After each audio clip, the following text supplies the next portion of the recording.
ஸ்ரீமதே ராமானுஜாய நமக. தினம் ஒரு திவ்ய பிரபந்தம் தொடரிலே இன்றைக்கு 2056வது பகுதி. தொண்டரடிப்பொடி ஆழ்வார் அருளிய திருப்பள்ளி எழுச்சி. திருவரங்கத்திலே பள்ளி கொள்ளும் ஸ்ரீ ரங்கநாதனை துயிலுணர்த்தும் 2வது பாசுரம் இன்றைய அனுபவத்திற்கு எடுத்துக்கொள்ளப்படுகிறது. இணைந்து அனுபவிப்போம். முல்லையின் மனத்தை முகந்து கொண்டு கீழ்காற்று வந்து தாமரை பூக்களில் கிடந்து உறங்குகின்ற அன்னப்பறவைகளை கிளப்பின. முன் பாசுரத்திலே கதிரவன் குணதிசை சிகரம் வந்தணைந்தான், கணையிருள் அகன்றது காலையம் பொழுதாய் மதுவெறிந்தொழுகின மாமலரெல்லாம் என்று சொன்னார். அப்படி அந்த மலர்களிலே மலர்கள் விரிந்து அந்த தேன்கள் ஒழுகிக் கொண்டிருந்த நேரத்திலே அந்த வீசிய கீழ்காற்று அந்த முல்லையின் அந்த மலர்களின் மனத்தை முகந்து கொண்டு வந்து தாமரை பூக்களிலே கிடந்து உறங்குகிற அன்னப்பறவைகளை கிளப்பின. இப்படி பொழுது விடிந்ததற்கான அடையாளமான இவை உண்டான பின்பும் ஸ்ரீ கஜேந்திராழ்வானுடைய விரோதியை அறுக்க அரைகுலைய தலைகுலைய வந்து காத்தருளின தேவரீர், எம்பெருமானான தேவரீர் இன்னும் கண் வளர்ந்து அருளுவது ஏன்? திருப்பள்ளியை விட்டு எழுந்து அருள வேண்டும் என்கிறார் இந்த பாசுரத்திலே தொண்டரடிப்பொடி ஆழ்வார். கொழுங்கொடி முல்லையின் கொழுமலர் அனவி கூர்ந்தது குணதிசை மாருதம் இதுவோ. கொழுங்கொடி முல்லையின் கொழுமலர் அணவி கூர்ந்தது குணதிசை மாருதம் இதுவோ. எழுந்தன மலர் அணை பள்ளிகொள் அன்னம் ஈன்பனி நனைந்ததம் இருஞ்சிறகுதறி. ஈன்பனி நனைந்ததம் இருஞ்சிறகுதறி எழுந்தன மலரணை பள்ளிகொள் அன்னம். விழுங்கிய முதலையின் பிலம்புரை பேழ்வாய். விழுங்கிய முதலையின் பிலம்புரை பேழ்வாய் வெள் எயிறு உற அதன் விடத்தினுக்கு அணுங்கி அழுங்கிய ஆனையின் அருந்துயர் கெடுத்த அரங்கத்தம்மா பள்ளி எழுந்தருளாயே. அற்புதமான பாசுரம். விழுங்கிய முதலையின் பிலம்புரை வேள்வாய் வெள் எயிறு உற அதன் விடத்தினுக்கு அணுங்கி அழுங்கிய ஆனையின் அருந்துயர் கெடுத்த அரங்கத்தம்மா பள்ளி எழுந்தருளாயே. கொழுங்கொடி முல்லையின் கொழுமலர் அணவி கூர்ந்தது குணதிசை மாருதம் இதுவோ. எழுந்தன மலரணை பள்ளிகொள் அன்னம் ஈன்பனி நனைந்த தம் இருஞ்சிறகு உதறி. விழுங்கிய முதலையின் பிலம்புரை பேழ்வாய் வெள்ளையிருற அதன் விடத்தினுக்கு அணுங்கி அழுங்கிய ஆனையின் அருந்துயர் கெடுத்த அரங்கத்தம்மா பள்ளி எழுந்தருளாயே என்ற இந்த அற்புதமான பாசுரத்தை இன்று அனுபவிக்கலாம். முதலிலே இந்த பாசுரத்துடைய பதவுரை பார்க்கலாம். குணதிசை மாறுதம், விடியற்காலத்து கிழக்கு காற்று. கொடுங்கொடி முல்லையின் செழுமையான கொடிகளையுடைய முல்லை செடியில் உண்டான கொழுமலர் அணவி, அழகிய மலர்களை அளாவிக்கொண்டு தடவிக்கொண்டு இதுவோ இதோ கூர்ந்தது, இதோ விஞ்சி வீசுகின்றது. எழுந்தன, என்ன எழுந்தன? மலரணை பள்ளிகொள் அன்னம், தாமரை மலராகிய படுக்கையிலே உறங்குகிற அன்னப்பறவைகள் உறக்கம் விட்டு எழுந்தன. எப்படி எழுந்தன? ஈன்பனி நனைந்த தம் இருஞ்சிறகு உதறி, பொழிகின்ற பனியாலே நனைந்த தங்களுடைய அழகிய இறக்கைகளை உதறிக்கொண்டு எழுந்தன. விழுங்கிய முதலையின் பிலம்புரை பேழ்வாய், தன் காலை விழுங்கிய முதலையினுடைய பிலம்புரை பேழ்வாய், பாழி பெரிய பிலத்வாரத்தை போன்ற பெரிய வாயிலுள்ள வெள் எயிறு உற, வெளுத்த கோரைப்பற்கள் ஊன்ற, முதலையின் கோரைப்பற்கள் ஊன்ற அதன் விடத்தினுக்கு அழுங்கிய அந்த முதலையின் பல் விஷத்துக்கு மிகவும் துன்பப்பட்டு பயந்து கதறின. ஆனையின் கஜேந்திராழ்வானுடைய அருந்துயர் கெடுத்த பெரிய துக்கத்தை போக்கின அரங்கத்தம்மா, திருவரங்கச் செல்வரான தேவரீர் பள்ளி எழுந்தருளாயே. திருப்பள்ளியை விட்டு எழுந்தருள வேண்டும், எழுந்து அனைவரையும் அருள வேண்டும் என்கிறார். பூத்து குலுங்கும் முல்லை செடிகள், அவற்றை அணைத்து கொண்டு கிழக்கு திசையிலிருந்து வீசும் இனிய காற்று, மலர்களிலே இரவில் சுகமாக தூங்கிய அன்னங்கள் தங்கள் சிறகுகளில் இரவெல்லாம் பெய்த பனித்துளிகளை உதறிக்கொண்டு எழுந்துவிட்டன. அந்த அன்னப்பறவைகள் தாமரை மலர்களிலே உறங்கிக் கொண்டிருந்த அன்னங்கள் தங்கள் சிறகுகளில் இருந்த பனித்துளிகளை உதறிக்கொண்டு எழுந்துவிட்டன. பெரிய பள்ளம் போன்ற வாயையும் கோரைப்பற்களையும் நஞ்சையும் உடைய முதலையிடம் அகப்பட்டு துடித்த கஜேந்திரன் என்னும் யானையின் துன்பத்தை ஓடி வந்து நீக்கிய அரங்கத்தம்மானே, நீ பள்ளி எழுந்தருள்வாயாக என்று கூறுகிறது இந்த பாடல். சூரியனுக்கே நேரே உறவான தாமரை பூவினுடைய, ஏனால் சூரியன் உதித்தால் தாமரை பூ மலரும் அல்லவா, அதனால் அதற்கு அது உறவு. அப்படிப்பட்ட தாமரை பூவினுடைய மலர்ச்சி மட்டுமல்லாமல் நிலப்பூவான முல்லைப்பூவும் மலர்ந்து கீழ்காற்றானது அவற்றின் மனத்தை கொண்டு தேவரீரை திருப்பள்ளி உணர்த்துவது போலே வந்து வீசுகின்றது. இந்த காற்று வீசியவுடன் தாமரை மலர் படுக்கையிலே கிடந்து உறங்கின அன்னங்களும் பொழுது விடிந்தது என்று அறிந்து இரவெல்லாம் தமது இறகுகளில் படிந்திருந்த பனித்திவலைகளை உதறிக்கொண்டு உறக்கம் விட்டெழுந்தன. கஜேந்திர ஆழ்வானை அன்று கொடிய ஆபத்தில் இருந்தும் விடுத்து காத்தருளினது போலே இன்று அடியோங்களை காத்தருள்வதற்காக தேவரீர் திருப்பள்ளி விட்டு எழுந்தருள வேண்டும் என்கிறார். விழுங்கிய முதலையானது யானையின் காலை சற்றே கவியது. கஜேந்திரன் என்னும் யானை அந்த தடாகத்திற்குள்ளே புகுந்து தாமரையை எம்பெருமானுக்காக பறிக்க சென்ற போது அந்த முதலையானது யானையின் காலை சிறிது கவியதே அல்லாமல் விழுங்கவில்லையே. அப்படி இருக்க விழுங்கிய முதலையன் என்று தொன்றடி பொடியாழ்வார் சொல்கிறாரே, அப்படி சொல்லலாமா? ஒரு குழந்தை கிணற்றருகே போயிற்று என்றால், ஐயோ குழந்தை கிணற்றிலே விழுந்து விட்டது என்பது போல, தாய் அலறுவது போல இதனை கொள்ள வேண்டும் என்கிறார்கள் உரையாசிரியர். இனி இந்த பாசுரத்திற்கான நஞ்சியர் பெரியவாச்சான் பிள்ளை வியாக்கியானங்களுக்கான உரையினை பார்க்கலாம். கொழுங்கொடி முல்லையின் கொழுமலர் அணவி கூர்ந்தது குணதிசை மாறுதம் இதுவோ. செழுமையான முல்லை கொடியினுடைய செழுமை நிறைந்த முல்லைப்பூக்களை அழைந்து கொண்டு காலை காற்றானது அந்த பூவினுடைய அல்லியும் தாதும் அரும்புமான அக்கோதுகளை விட்டு அதன் சாரமான மனத்தை முகந்து கொண்டு புது மாதவி மீதணவி என்று திருவாய்மொழியிலே நம்மாழ்வார் சொல்கிறபடியே கிழக்கு திசையிலிருந்து மிகுதியாக அந்த காற்று வீசிற்று. இன்னமும் தேவரீர் உறங்கலாமோ என்று உணர்த்துபவரை போலே அவருடைய காலை பிடித்து அந்த காற்று உணர்த்துகிறது. கூர்ந்தது மிகுந்தது கொழுங்கொடி முல்லையின் கொழுமலர் அணவி கூர்ந்தது குணதிசை மாறுதம் இதுவோ. சென்ற பாட்டிலே சொன்னபடி சூரியனுக்கு நேரே உறவான நீர்ப்பூவான தாமரை பூ மட்டுமல்லாமல் நிலப்பூவான முல்லைப்பூவும் மலர்ந்தது. அதன் மனத்தை கொண்டு தேவரீரை திருப்பள்ளி உணர்த்துவது போல கீழ் திசையிலிருந்து வீசும் கீழ்காற்றானது வந்து வீசுகிறது. இதுவோ என்று அரசர்களுக்கு நெருங்கிய மந்திரிகள் முதலானோர் அரசர்களை காண வந்தவர்களை காட்டுவது போல இந்த காற்றையும் கடாட்சித்து அருள்வீர் என்று காட்டுகிறார். கொழுங்கொடி முல்லையின் கொழுமலர் அணவி கூர்ந்தது குணதிசை மாறுதம் இதுவோ. இந்த காற்றுதான் உன்னை வந்து உன் காலை பிடித்து உணர்த்துகிறது என்று காட்டுகிறார். தொடு உணர்ச்சியை உணரும் பொறியாலே தோலினாலே அறியப்படும் காற்றை இதுவோ என்று சொல்வதாலே காற்று எப்போதும் சஞ்சரிக்கும் தன் தன்மையை விட்டு பெரிய பெருமாளுக்கு கைங்கரியம் செய்வதற்காக நேரே வந்து நின்றது போல இருக்கிறது.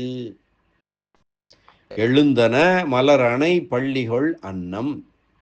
தாமரை பூவாகிற படுக்கையிலே விடியற்காலை வேளை பனியையும் பொருட்படுத்தாமல் படுக்கையின் மென்மை மனம் முதலானவற்றை அனுபவித்து கொண்டு உறங்குகின்ற ஆண் பெண்ணான இரட்டை அன்னங்கள் இந்த குணதிசை மாறுதம் வீசியவுடன் விடிந்ததை அறிந்து உணர்ந்தன. எழுந்தன மலரணை பள்ளிகொள் அன்னம். நாடோடியான அன்னங்கள் உணர்ந்த பின்பும் அருமறை பயந்த அன்னமான தேவரீர் உணர வேண்டாவோ என்பது கருத்து. மறைகளெல்லாம் தொலைந்த போது, பிரம்மன் மறைகளை வேதங்களையெல்லாம் தொலைத்த போது அன்னமாய் வந்து அந்த அருமறைகளை திரும்ப கொண்டு வந்து கொடுத்தாயே, அப்படி அருமறை பயந்த அன்னமான தேவரீர் உணர வேண்டாமா என்பது இந்த பாடல் சொல்லக்கூடிய இதனுடைய கருத்தாக உணரலாம். அன்னமாய் அன்று அங்கு அருமறை பயந்தான் அரங்கமாநகர் அமர்ந்தானே என்று பெரிய திருமொழியிலே திருமங்கையாழ்வாரும் இதை பற்றி அருளியிருப்பதை காணலாம். அன்னமாய் அன்று அங்கு அருமறை பயந்தான் அரங்கமாநகர் வந்து அமர்ந்திருக்கிறான். அப்படிப்பட்ட நீ இந்த நாடோடியான அன்னங்கள் உணர்ந்த பின்பும் நீ உணராமல் இருக்கலாமோ என்று கேட்கிறார். மலரணை துயிலும் என்று சொல்லாமல், மலரனை படுத்து கொண்டிருக்கிறது, மலரணை துயிலும் என்று சொல்லாமல் மலரணை பள்ளி கொள்ளும் என்று எம்பெருமானை போல உயர்த்தி கூறியது ஏன் என்றால், எம்பெருமான் உகந்தருளின பூலோக வைகுண்டத்தில் உள்ளவையா அந்த அன்னங்களாலே அவற்றையும் கௌரவமாகவே சொல்ல வேண்டும் என்றும் திருவுள்ளங்கொண்டு ஆழ்வார் அப்படி சொல்லுகிறார். மலரணை பள்ளிகொள் அன்னம் என்று சொல்ல எழுந்தன என்று பன்மையிலே சொல்லுவதாலே அன்னம் என்னும் பதம் பேடையோடு கூடிய ஆண் அன்னத்தை குறிக்கிறது. பூம்படுக்கையாலே தனியாக படுத்தால் தணலை போலே நெருப்பை போலே சுடுமாகையாலே ஆணும் பெண்ணும் சேர்ந்தே படுத்திருக்கும் அந்த அன்னங்கள் என்பது உணர்த்தப்படுகிறது. மென்மலர் பள்ளி வெம்பள்ளியாலோ என்று நம்மாழ்வார் திருவாய்மொழியிலே கூறுவது போல பராங்குச நாயகியும் பிரிவிலே அருளி செய்தார் அல்லவா. ஈன்பனி நனைந்த எழுந்தன மலரனை பள்ளிகொள் அன்னம் ஈன்பனி நனைந்த, இது சிறகுக்கு அடைமொழி. அந்த சிறகுகள் அந்த பனியாலே நனைந்திருக்கின்றன. ஈன்பனி என்பது விடியற்காலையில் உண்டான பனி அல் என்றோ மழை போலே சொருகிற பனி என்றோ பொருள்படும். ஒழுகு நுண் பணிக்கு ஒடுங்கிய பேடையை அடங்க அஞ்சிறை கோலி என்று பெரிய திருமொழியிலே பரகால நாயகியும் பனிக்கு பயந்து ஒடுங்கிய பேடையை ஆண் அன்னம் தன் சிறையிலே அடக்கி கொண்டு துயில்வதாக அருளினாள் அல்லவா பரகால நாயகி. ஒழுகு நுண் பணிக்கு ஒடுங்கிய பேடையை அடங்க அஞ்சிறை கோலி என்று சொல்வார். அதுபோல ஈன்பனி நனைந்த தம் இருஞ்சிறகு உதறி, அந்த பெரிய சிறகுகளை உதறிக்கொண்டு, அந்த பனி விடியற் காலையிலே பெய்த பனியை உதறிக்கொண்டு எழுந்திருக்கிறது அந்த அன்னம். முன்னர் எடுத்த பரகால நாயகின் பாசுரப்படியே ஒழுகு நுண் பணிக்கு ஒடுங்கிய பேடையை அடங்க அஞ்சிறை கோலி என்றபடியே பேடையை சிறகுக்குள்ளே அடக்கி கொண்டு பள்ளி கொள்ளும் அன்னம் ஆண் அன்னம் அச்சிறகை உதறி எழுந்ததை காட்டுகிறது. தம் இருஞ்சிறகு உதறி ஈன்பனி நனைந்ததம் இருஞ்சிறகு உதறி எழுந்தன. அடுத்து விழுங்கிய முதலையின் பிலம்புரை வேள்வாய் வெள்ளையிருற அதன் விடத்தினுக்கு அணுங்கி அழுங்கிய ஆனையின் அருந்துயர் கெடுத்த. தம் சக்தியெல்லாம் அழியும்படியாக குகையின் வாயில் போலே இருக்கும் பெரிய பரப்பையுடைய முதலை வாயிலே அகப்பட்டு அதன் வெண்பற்களாலே கடிக்கப்பட்டு மிகவும் துன்புற்று துதிக்கை முழுகும்படியான நிலையை கஜேந்திராழ்வான் அடைந்தவுடன் அவனுடைய பெரிய ஆபத்தை வந்து தீர்த்து வைத்தாய் அல்லவா. அப்படி தீர்த்து வைத்து கைமா துன்பம் கடிந்த பிரான் என்று நம்மாழ்வார் சொன்னது போல தனக்கு செய்த உதவியாக நினைத்து ஈடுபடும்படியாக கஜேந்திரன் கையில் பூ வாடுவதற்கு முன்பே அதை தன் திருவடிகளிலே இடச் செய்து கொண்டு அவனை அடிமை கொண்டு அவனுடைய பெரும் துயரை போக்கிய வரலாற்றை அருளி செய்கிறார். இந்த வரலாற்றை இங்கு சொல்வதாலே தொண்டரடிப்பொடி ஆழ்வார் எதனை கூறுகிறார்? முதலையின் வாயிலே ஆணையகப்பட்டது என்றால் தான் தேவரீர் அரைகொலைய தலைகொலைய ஓடி வருவீரோ? எங்களை போன்ற சம்சாரிகள் சம்சார கடலிலே அகப்பட்டு தத்தளிப்பது கண்டு ஓடி வரமாட்டீரோ என்பது கருத்து தோன்றுகிறது. விழுங்கிய காலிலே முதலை கஜேந்திரனை கடித்து நீரிலே இழுத்தது என்பதே வரலாறாயிருக்க, விழுங்கிய என்று ஆழ்வார் அருளி செய்வது ஒரு குழந்தை கிணற்றின் அருகிலே போகும்போதே ஐயோ குழந்தை கிணற்றிலே விழுந்து விட்டது என்று பரிவாலே கூக்குரலிடும் தாயின் செயலை ஒத்தது என்கிறார் உரையாசிரியர். அப்படி நயம்பட உரைக்கிறார். பிலம்புரை பேழ்வாய் குகையின் வாயிலை பிலம் என்றால் குகை வாயில். பிலம்புரை பேழ்வாய் அத்த பெரிய குகையின் வாயிலை ஒத்திருக்கிற பெரிய வாயினையுடைய அந்த முதலை. வெள் எயிறு உற, முதலைக்கு அந்த மடுவிலே மாமிசம் கிடைப்பது அரிது. அந்த தடாகத்தில் எங்கே அதுக்கு முதலைக்கு தீனி கிடைக்கும்? அதனாலே மணலையே அது எடுத்து கடித்து கடித்து தின்னுமாம். அப்படி தின்னும் பழக்கத்தாலே அதன் பற்கள் சாணையில் இட்ட ஆயுதம் போல வெளுத்து கூறாய் இருந்தன. வெள் எயிறுற என்று கருத்து சொல்லுகிறார் உரையாசிரியர். வெள்ளையிருற அதன் விடத்தினுக்கு அணுங்கி அழுந்திய யானையின் அருந்துயர் கெடுத்த, அந்த யானையினுடைய காலை பற்றிய முதலையினுடைய பல்லின் விஷத்தாலே நொந்து போய் துன்புற்று மிகவும் துன்புற்ற அந்த யானையினுடைய அணுங்கி அழுங்கிய என்பதனால் மிகவும் துன்புற்றதை காட்டுகிறது. அருந்துயர் கெடுத்த, கஜேந்திராழ்வானுடைய கூக்குரல் காதிலே பட்டவுடன் சேனை முதலியார் கொடுத்த கைலாகை கூட மதிக்காமலும் கொண்டு வரப்பட்ட ரத்தின பாதுகையை ஏற்காமலும் இதுவன் என்று திவ்ய மகிழ்ச்சிகள் திகைக்கவும், என்னாச்சு என்று அந்த எம்பெருமானுடைய திவ்ய மகிழ்ச்சிகள் திகைக்கவும், வாகன அலங்காரம் இல்லாத பெரிய திருவடியின் மீது ஏறிக்கொண்டு சென்று பறந்த எம்பெருமானுடைய வேகத்திற்கு நமஸ்காரம் என்று ஸ்ரீ பராசர பட்டர் எம்பெருமான் அரைகொலைய தலைகொலைய ஓடி வந்து ஆனையின் அருந்துயர் கெடுத்த முறையை அருளி செய்திருக்கிறார் அல்லவா? அதுபோல அருந்துயர் கெடுத்த, அருந்துயர், இதற்கு மேற்பட்ட ஒரு துயரம் இல்லை என்னும்படியான பெரிய துயரம் கஜேந்திராழ்வானுக்கு இதற்கு மேற்பட்ட ஒரு துயரம் இல்லை என்பதாகவும் பொருள் கொள்ளலாம். அல்லது எவருக்கும் கிடைத்தற்கரிய பாக்கியமான துயரம் என்றும் பொருள் கொள்ளலாம்.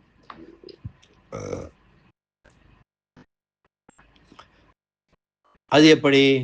எம்பெருமானையே ஓடி வந்து விழப்பண்ணின துயராகையாலே இது பாக்கியமான துயரம் அல்லவா? இவர் அருந்துயர் என்றது போல ரிஷியும் பரமாபதம் என்று விஷ்ணு தர்மத்திலே சொல்கிறார். அரங்கத்தம்மா பள்ளி எழுந்தருளாயே. இப்படி சம்சாரத்தில் கொண்ட பெண்டிர் மக்கள் உற்றார் முதலான பல முதலைகளால் துன்பப்பட்டவர்களை நோக்குவதற்காக அல்லவோ திருவரங்கத்தில் பள்ளி கொள்வது? ஒரு முதலை பிடித்தால் தான் உதவ வருவாயோ? சம்சாரம் ஆகிற பெருங்கடலிலே கரையேற முடியாதபடி விழுந்து இந்திரியங்கள் பொறிகளாகிற 5 முதலைகளின் வாயிலே அகப்பட்டு துன்புறுபவர்களை உணர்ந்து காக்க வேண்டாமா? தேவரீர் பள்ளி எழும் அழகை காண ஆசைப்பட்ட எங்களுடைய வருத்தம் தீர உணர்ந்தருள வேண்டும் என்றும் சொல்வதாகவும் இதற்கு பொருள் கொள்ளலாம் என்கிறார்கள் நய உரை வழங்கும் நஞ்சீயரும் பெரியவாச்சான் பிள்ளையும். அற்புதமான பாசுரம் மீண்டும் ஒரு முறை அன்வைக்கலாம். கொழுங்கொடி முல்லையின் கொழுமலர் அணைவி கூர்ந்தது குணதிசை மாருதம் இதுவோ, எழுந்தன மலரணை பள்ளிகொள் அன்னம் ஈன்பனி நனைந்த தம் இருஞ்சிறகுதறி விழுங்கிய முதலையின் பிலம்புரை பேழ்வாய் வெள் எயிருற அதன் விடத்தினுக்கு அணுங்கி அழுங்கிய ஆனையின் அருந்துயர் கெடுத்த அரங்கத்தம்மா பள்ளி எழுந்தருளாயே என்ற இந்த அற்புதமான பாசுர அனுபவத்தை இந்த அளவிலே நிறைவு செய்வோம். மீண்டும் அடுத்த பாசுர அனுபவத்துடன் நாளை சந்திக்கலாம். வரை நன்றி, வணக்கம். ஸ்ரீனிவாச வெங்கடேசராமானுஜதாசன், திருவரங்கம். நம்பெருமாள் எம்பெருமான் பொன்னரங்கன் பெரிய பெருமாள் அரங்கராஜா ஸ்ரீ ரங்கநாதன் திருவடிகளே சரணம். விப்ரநாராயணர் பக்தாங்கிரி ரேணு திருமாலை செய்தாழ்வான் தொண்டரடிப்பொடியாழ்வார் திருவடிகளே சரணம். பரமகாருணிகர் வியாக்கியான சக்கரவர்த்தி ராமாயண பெருக்கர் அபயப்பிரதராஜர் விசிஷ்டாத்வைத ரத்னம் பெரியவாச்சான் பிள்ளை திருவடிகளே சரணம். ஆழ்வார் எம்பெருமானார் ஜீயர் திருவடிகளே சரணம்.